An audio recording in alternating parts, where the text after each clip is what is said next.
Baik, Assalamualaikum warahmatullahi wabarakatuh. Kembali lagi bersama saya Muhammad Rizky Nasrullah yang kali ini akan memandu video podcast kali ini. Ya, alhamdulillah pada kesempatan kali ini kita bisa bertemu dengan sahabat Asep Maulana Fitriandi yang merupakan seorang ketua dari organisasi PMI. Baik, kita panggil saja langsung sahabat kita. Kepada Tum Asep, dipersilakan.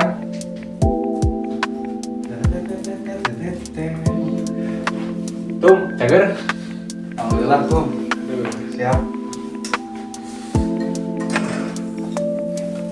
Kumaha kuliah aman? Aman. Lancar-lancarnya? Lancar. Nah, jadi gini sahabat, kali ini saya akan berbicara terkait biografi dari sahabat kita semua, sahabat Tum Asep. Terus terkait pengalaman-pengalaman yang pada kali ini saya lebih ingin mempertanyakan terkait pengalaman perjalanan spiritualnya. Karena yang saya tahu beliau ini memang agak kental gitu di dalam memahami ilmu-ilmu mistis gitu jadi sahabat-sahabat. Jadi memang agak seru juga saya bahas tingkat mistisnya gitu. Memang percaya terhadap yang gaib itu merupakan sebagian dari iman kita sih. Nah, sahabat Asep bisa ceritakan kehidupannya, kesehariannya di mana, kesibukannya, terus dalam proses menempuh bidang pendidikan baik formal ataupun non formal sampai bisa menembus ke dunia-dunia spiritual gitu. Bisa diceritakan sahabat? Baik, kita akan mulai mungkin sedikit ya mengenai perjalanan spiritual yang menjadi langkah di dalam alam. Sebetulnya berbicara mengenai spiritual itu berangkat daripada pengetahuan yang berasal dari daerah-daerah pemukiman kita. Karena di daerah pemukiman kita masih memiliki pengetahuan mistis dan pengetahuan spiritual. Dan apa yang melatar belakangnya itu berangkat daripada pengalaman diri selama berproses ya mungkin sebelumnya saya pesantren di daerah selatan gitu dan mengenal dunia mistis seperti itu berangkat daripada keluarga dan berangkat daripada orang yang mengasuh saya ketika mengenal dunia supranatural gitu. Untuk pendidikan itu cuma di pesantren juga nggak lama sih. Di pesantren itu kira-kira ada 7 tahun atau 8 tahun, dan itu secara tidak langsung memupuk nilai-nilai kepesantrenan dalam memahami masalah-masalah ataupun pengetahuan ketuhanan. Bisa di-spill itu pesantrennya di mana gitu? Kayak pesantrennya itu ada di pesantren daerah Cijedug, pesantren Ali Yaji Dawan yang lahir tahun 1918. Kalau berbicara satu abad, udah satu abadku. Pesantren Dawan itu salah satu pendirinya yang pertama Kiai Haji Ijaji. Kiai Haji Ijaji dimakomkan di, kalau tidak salah, saya tidak tahu sih makomnya, cuma makom adiknya itu ada di daerah Pangauban. Itu sih sepintas mengenai riwayat kepesantrenan. Saya diasuh oleh 2 kiai sepuh, salah satunya mungkin yang masih jumeneng Kiai Haji A.A. Maulana dan Kiai Haji Asep Filatul Arifin. Sebelumnya mungkin Kiai Haji anggota lain sudah meninggal. Kalau boleh tahu bidang pesantren yang lebih digeluti gitu di pesantren itu terkait pembelajarannya itu mencakupan ilmu apa saja gitu? Ya, kitab alat sih. Kitab alat dipelopori oleh Kiai Haji A.A. dan kitab Quran, tafsir dan memahami dalam kajian Al-Quran itu dari Kiai Haji Asep Filatul Arifin. Gitu sih. Ya. Terus riwayat pendidikan formalnya itu pernah di mana saja? Kalau pendidikan formal itu mungkin MI-nya berada di daerah tetangga lah, kampung tetangga di MI Bojong Ranca. SMP negeri di Cipongkor, Pasir Tere, SMA di Warung Awi, SMA Muslimin, dan sekarang mungkin di perguruan tinggi ya, STI Darul Palah gitu. Ya. Cuma saya gap year, jadi ketika beres SMA itu tidak langsung kuliah, jadi ada perjalanan 2 tahun itu. Nah itu yang akan kita bicarakan. Oke. 2 tahun menelusuri perjalanan supranatural. Itu sih, perjalanan itu memupuk pemahaman-pemahaman mengenai mistika gitu, antara yang tidak logis. Kalau di dalam pengetahuan Malaka, pengetahuan mistis itu berangkat daripada kultur yang mengakar kuat. Kalau berangkat pada kultur yang masih mengakar kuat itu penganut-penganut animisme, ya animisme kalau kita tidak salah terhadap nenek moyang itu sampai sekarang masih juga dianut oleh masyarakat kita sampai saat ini. Oke, jadi sahabat Tum Asep ini merupakan sahabat seperguruan tinggi bersama saya di STI Darul Palah yang alhamdulillah duduk di organisasi yang sama, yaitu di organisasi PMI. Nah, kali ini kita akan membahas 2 tahun tadi yang dijalani oleh sahabat Tum Asep ini ketika sebelum ataupun pra-kuliah gitu. Yaitu lebih membicarakan terkait perjalanan spiritual ya Tum.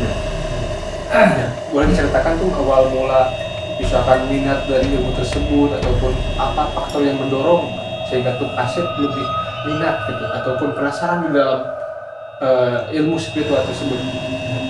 Yang pertama mungkin berangkat daripada keluarga ya, keluarga yang pertama. Keluarga itu dominan ketika mengobati saya ketika sakit, dan adik-adik saya ataupun keluarga-keluarga saya pernah sakit sering dijampe lah kalau bahasa Sunda, jampe ku aki. Nah ketika dijampe ku aki itu secara tidak langsung memikirkan potensi kritis saya bahwa pada masa itu ya kaki saya melakukan logika mistis gitu dalam hal pengobatan. Dalam hal pengobatan dilakukan bacaan-bacaan, hafalan-hafalan yang menjadi syariat di dalam agama Islam mungkin salah satunya, cuma menjadi lahan ataupun akhir ya untuk kesembuhan gitu. Nah itu perjalanan itu kalau dianalisis ya seperti itu awalnya dari keluarga.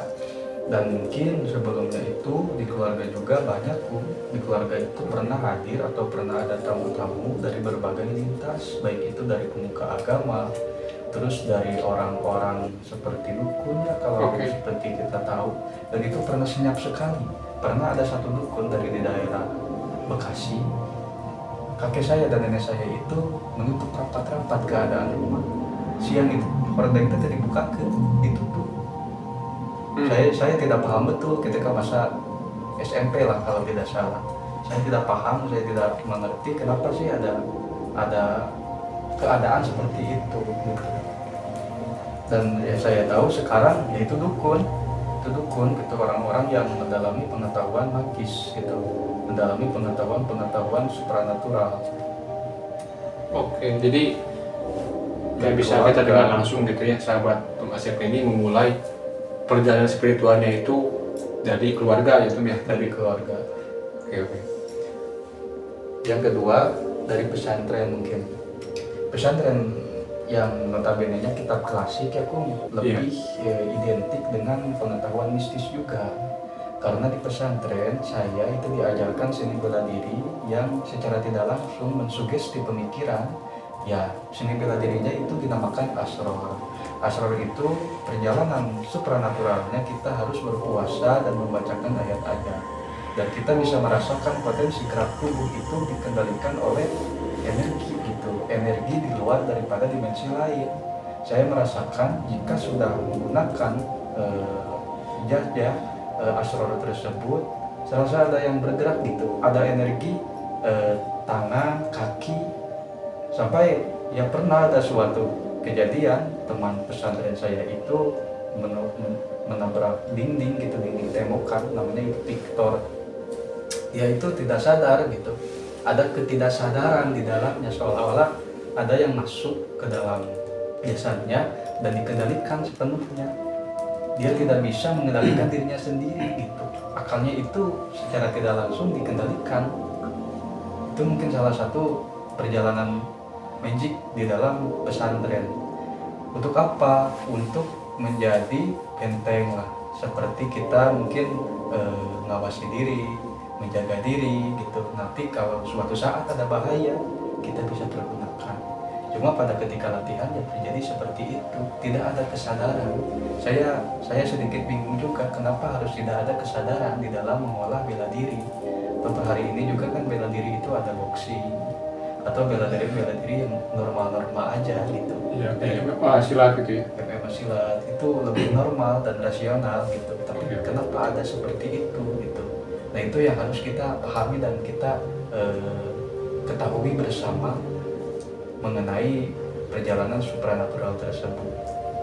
Oke, berarti yang tadi dikatakan Tung Asep, manfaat dari ilmu mistis ataupun ilmu yang memang tidak bisa dijangkau oleh logis gitu kan. Ya, salah satunya tadi bisa mendapatkan pengobatan itu Min.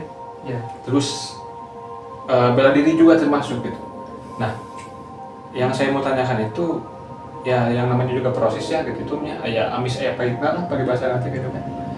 Nah, pengalaman pahit yang pernah dirasakan gitu kan atau waktu berat yang pernah sampai kayak nanti jadi pokok gitu kan perjalanan teteh kira-kira apa itu tuh? ya. Pertama di latar belakangnya dari keluarga. Keluarga mungkin secara tidak langsung ada yang percaya mengenai pemahaman mistis. Sehingga apa yang terjadi ketika pada tahun 2022, saya ingat betul tahunnya, ya terjadi sebuah keadaan supranatural, keadaan magis. Keluarga saya sendiri mengalami sebuah bencana ataupun musibah, dan musibah tersebut dikategorisasikan menjadi musibah apa ya kalau bahasa Sundanya, kayak seperti diteluh, diguna-guna, Disantet gitu ya? disantet gitu. Dan saya kebingungan pada masa itu melihat keluarga ibu saya sendiri, ya ibu ya kalau tidak salah ya ibu saya mengalami santet itu. Nah itu santet itu yang saya rasakan dan saya melihat keadaan seperti itu. Ya walaupun secara rasionalnya saya paham ketika melihat keadaan ibu ya sedang sakit gitu. Cuma sakitnya aneh gitu. Sakitnya itu ketika melakukan pengobatan tradisional dan pengobatan medis itu ada perbedaan. Ketika pengobatan medis dilakukan tidak ada indikasi atau reaksi di dokter, misalkan penyakitnya apa, ini obatnya.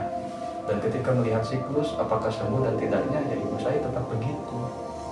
Nah, ketika melakukan sebuah pengobatan tradisionalis kepada orang-orang yang bisa dikatakanlah dukun ataupun misalkan orang hikmah, mereka menyebutkan bahwa pengaruh ini berangkat daripada luar daripada keadaan ibu saya sendiri. Jadi ada gangguan dari makhluk, ya makhluk anu digaibkeun, makhluk anu teu kasat mata, ya seperti itu. Dan itu di bulan puasa keadaannya. Ya saya tidak paham betul apa yang melatar belakanginya. Cuma yang melatar belakangi keadaan seperti itu yang saya rasakan. Ibu saya secara tidak langsung mendapatkan pengaruh itu kok karena ibu saya gak percaya mistis. Awal mulanya? Enggak, memang dari awal ibu saya itu rasional orangnya. Oh iya. Ibu saya rasional, ibu saya gak mau mikir-mikir yang gak logis. Cuma kenapa bisa kena dampak? Dan itu yang melatar belakangi saya ingin mendalami ilmu mistis. Ternyata yang menjadi korban itu bukan orang mistisnya, tapi orang logis gitu. Iya. Yang menjadi kemarahan terbesar mungkin kalau kita berangkat dari ambisi ataupun emosi. Ya saya sangat marah, kenapa orang yang tidak tahu menahu atau orang yang tidak paham, kenapa harus menjadi korban? Itu yang melatar belakangi saya ingin menekuni ilmu supranatural tersebut.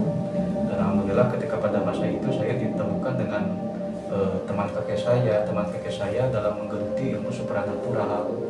Beliau menyebutkan bahwa pengetahuan ilmu supranatural itu berangkat daripada yang pertama bacaan, aurat, yang kedua puasa, yang ketiga kita secara alam bawah sadar meyakini akan potensi mimpi, terus arti dari mimpi dan insting yang kuat. Misalkan insting kita terasa bahwa di sana akan terjadi keadaan seperti hal yang demikian, misalkan ada kejahatan, keburukan, kebaikan, kita secara tidak langsung seolah-olah tahu gitu ataupun menerawang jauh atas keadaan tersebut. Itu yang diberikan pemahaman-pemahaman mistis itu, yang menjadi pelopor penguatan ilmu mistis itu ya puasa sih, pelatihan puasa gitu. Kalau di PMI pelatihan kader dasar ataupun mapaba. Oke. Puasa intelektual mungkin yang saya rasakan, Cocokologinya gitu ya. psikologinya. Kalau di perjalanan supranatural ya memang kita puasa betul-betul. Puasanya itu juga puasa yang aneh-aneh, puasa mutih kah, puasa cengeng, bukannya cuma sama cabai gitu, atau puasa ternyakalan duit tapi bari puasa. Cuma yang dirasakan mungkin itu kekuatan untuk ngepres diri supaya diri itu lebih kuat di dalam nanti kalau ada potensi kita dilakukan ataupun ada orang yang melakukan kejahatan melalui hal-hal magic, melalui hal-hal mistis, kita bisa menjadi bentengnya gitu, tidak terpengaruhi. Oke. Ya memang bisa kita dengar bersama-sama ya bahwasannya pembahasan mengenai spiritual itu tidak bisa dijangkau dengan logis ataupun dengan pemikiran yang bersifat fakta gitu kan, karena itu memang tidak terlihat. Nah, kali ini yang saya mau tanyakan tuh, apakah maupun proses ataupun selama sudah berhenti dari masa-masa tersebut, apakah Tum Asep ini pernah melihat sosok gaib yang nampak begitu jelas gitu?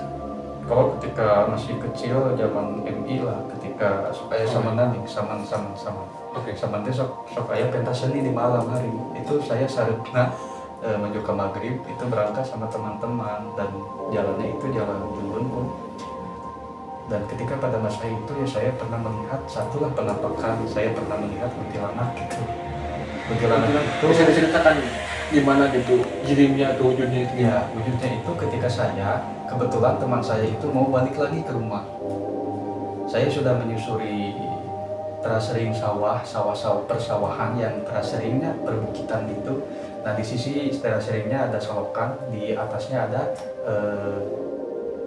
tangkal awi haur lah, dan ada banyak kebun di sananya, kebun sampe. Tadinya kalau kebun sampe, cuma pas keadaan eta teman saya itu mau pulang dulu, cinta yang tinggalin sontak lah, mungkin karena masa dulu masa-masa solid, masa-masa kecil lah. Jadi ketika gak jadi semua gitu, gak jadi bareng-bareng gitu mangkat mah. Nah pulang deui, pulang itu menyusuri tadi ada jembatan di sana, jembatan anu melintasi solokan. Nah di sana itu pernah ditebang pernah ada tangkal beringin, pohon beringin yang besar, jadi pernah ditumbang. Dan kronologisnya itu yang menebangnya itu pernah sakit muntah-muntah darah kalau tidak salah. Tadi belahdinya abi ninggal sosok kuntilanak. Yang menjadi hal yang rasional itu ternyata yang melihat saya bukan saya doang, semuanya. Jadi pas ngalieu balik muter, semuanya melihat kuntilanak. Dan sontaklah semuanya bercerai-berai, kabur, lompat gitu. Itu yang pengalaman pertama kali pernah melihat kuntilanak. Oke. Nah, tadi saya terlintas ingat gitu kan, tadi ada kata lubung ataupun hutan gitu ya. Yang saya ketahui sahabat Tum Asep ini memang orangnya itu suka mendaki gunung gitu bersama KUT kalau nggak salah ya. Iya. KUT itu merupakan sebuah komunitas ya. Komunitas pendaki gunung. Oke.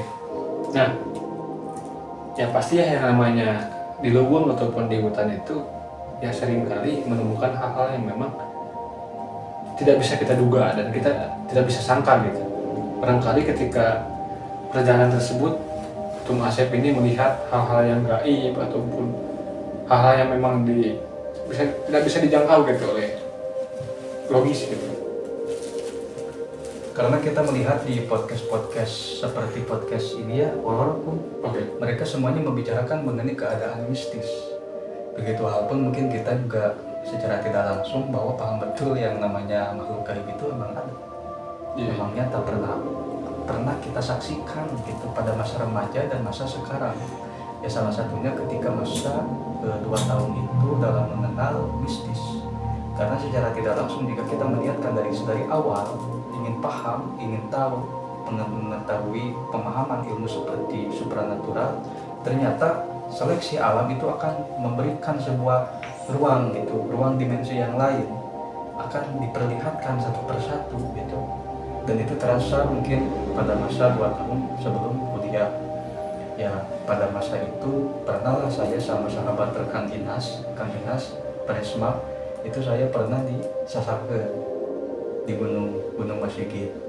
Dan saya paham betul trekking jalan Gunung Masigit itu yang berada di daerah Gunung Karang. Paham betul jalannya, cuma pada masa itu sudah terbengkalai.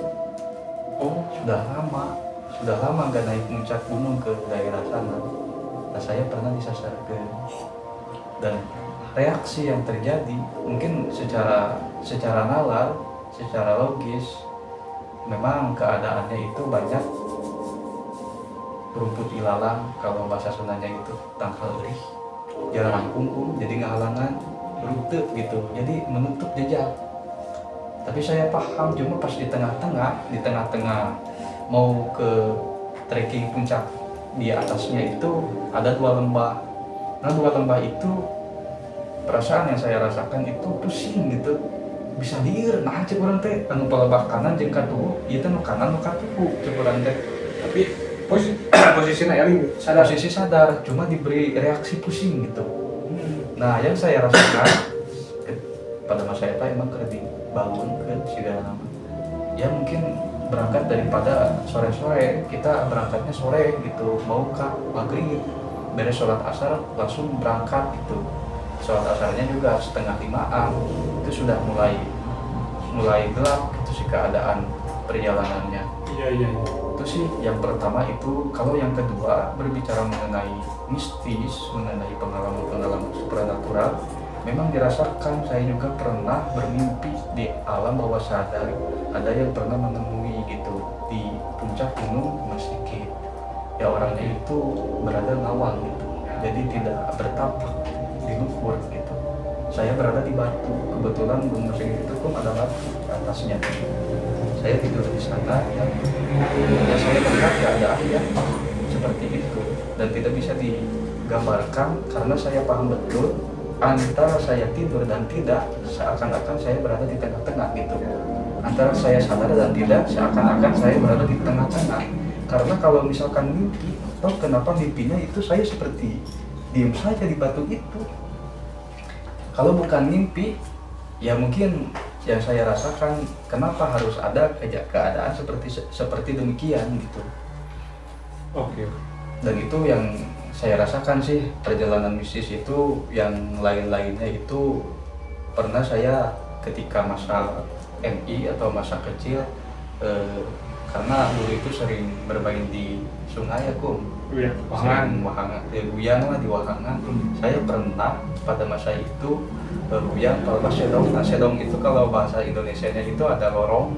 Kalau kita surutkan air sungainya itu ada lorong zaman dulu lah, zaman Belanda. Dan pada masa itu ketika bermain di sana pernah saya rasakan ada yang aya naonnya asa kacabak gitu si sampean teh kayak nyekelang gitu. Dan si tangannya itu sangat-sangat dingin gitu. Si lengan teh dingin, ketika pas urang geus kaluhur muncul murkum, kaki saya tidak bisa merasakan rasa apapun. Jadi mati rasa gitu, jadi tidak bisa dilangkahkan.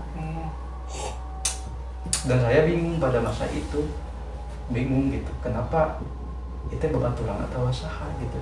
Cuma yang dirasakan tangannya itu sangat dingin gitu. Tak cekalan kalau bayi, pas udang teh langsung kieu we, jadi patung gitu, sampai anda tidak bisa bergerak gitu. tidak bisa jalan. Cuma pas cager-cageran teh luang cecenet aneh teh. Luang cecenet langsung cager.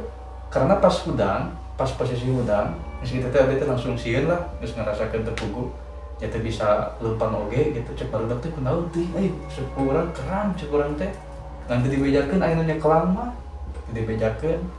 Jadinya igreud-igreudan maksakeun, cuma pas begitu kan teman-teman masuk biasalah sambil bermain di sawah, ada tanaman-tanaman cecenet, langsung dialah lah buahna. Abi ngiringan beureun, walaupun saya sambil merangkak gitu jalannya. Dituang lah, jalan langsung damang. Itu salah satu yang mungkin bisa saya rasakan perjalanan mistis ketika ibu saya sakit juga diobati dengan pengobatan herbal. Contohnya Rita bahasa diobatan teh, pengobatan herbalnya itu dengan menggunakan minyak cap kapak.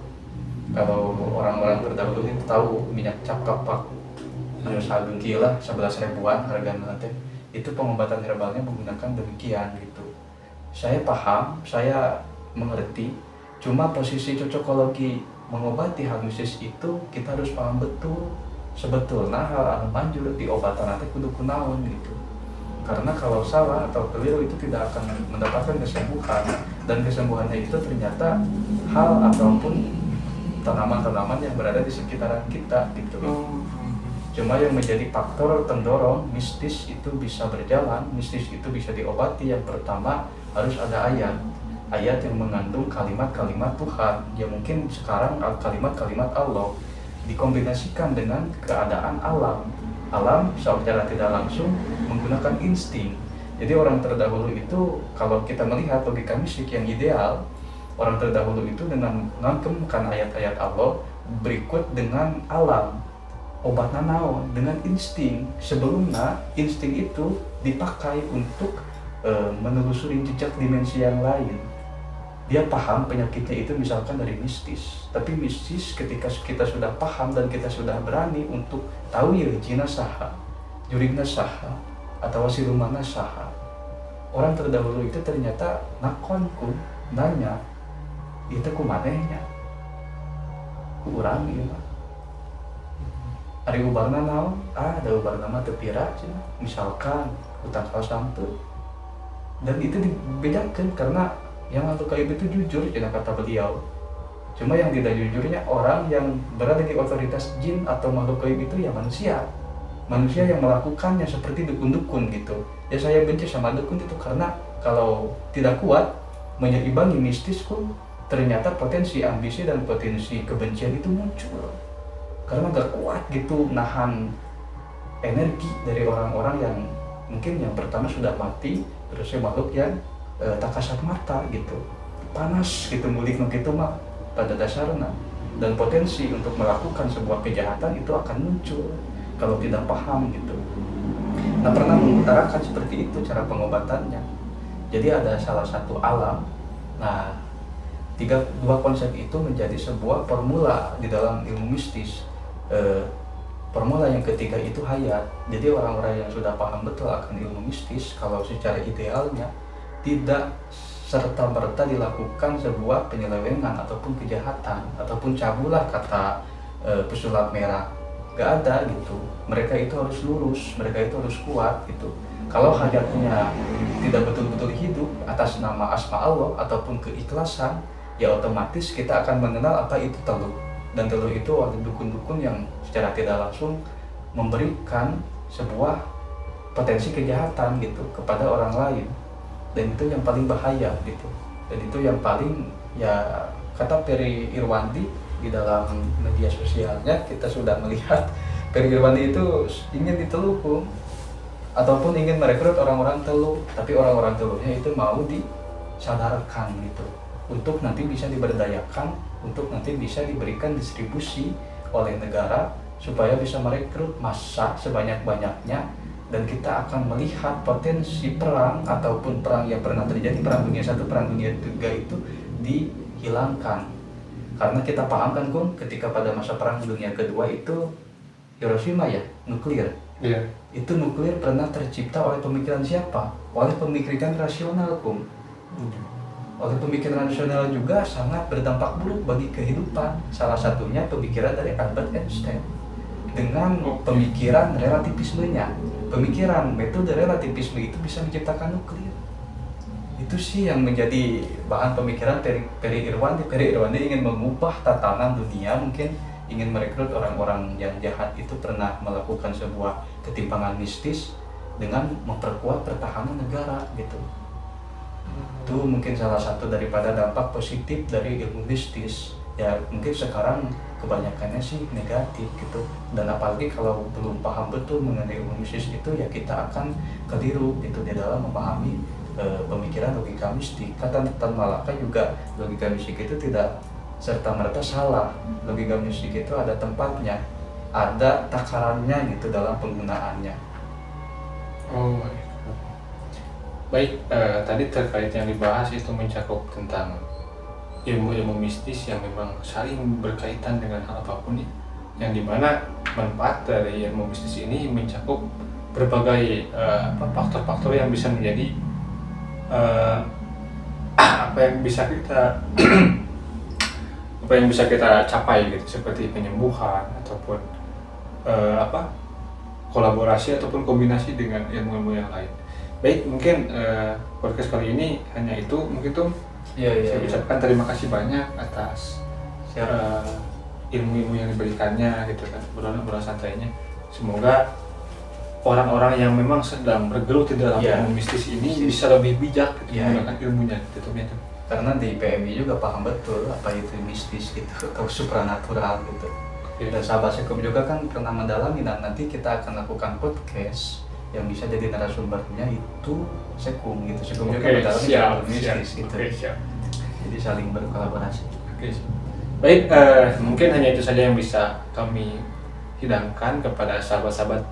Terima kasih sudah menonton, dan kalau bisa jangan di skip ya, karena ini memang seru agar kita tidak salah paham dalam mendengar apa yang tadi disampaikan. Mungkin turun pisantumnya waktuna mana mas ya. Mudah-mudahan sakumaha tadi dugikeun apa yang tadi disampaikan bisa kita peroleh manfaatnya. Amin ya amin. Wallahul muwaffiq ila aqwamit thoriq. Wassalamualaikum warahmatullahi wabarakatuh. Waalaikumsalam warahmatullahi wabarakatuh.